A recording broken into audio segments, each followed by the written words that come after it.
Health and Human Services Secretary Tom Price apologized today for using charter flights at taxpayer expense. But that may not be enough to save his job.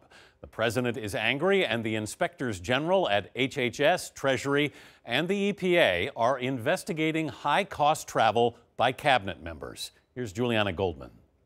Yesterday, we're going through this process. We're going to conduct a full review, and we'll see what happens. White House Press Secretary Sarah Huckabee Sanders said Health and Human Services Secretary Tom Price's job is on the line after the president slammed his use of non-commercial travel yesterday. I was looking into it, and I will look into it, and I will tell you personally, I'm not happy about it.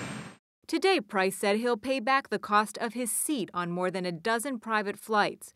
But he, along with Treasury Secretary Steve Mnuchin and EPA Administrator Scott Pruitt, are being scrutinized for spending more than $460,000 taxpayer dollars on flights while slashing their own agency's budgets.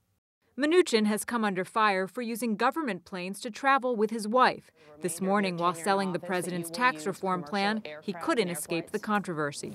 I can promise the American taxpayer the only time that I will be using Mil-Air is when there are issues either for national security or where we have to get to various different things. There's no other means. Mr. Trump's White House hasn't issued guidelines for cabinet member travel, so there's a wide range of behavior.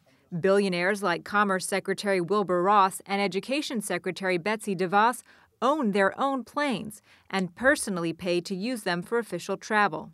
On the other end of the spectrum are Housing and Urban Development Secretary Ben Carson and Labor Secretary Alex Acosta, who tell us they only fly commercial unless they're flying with the president or vice president.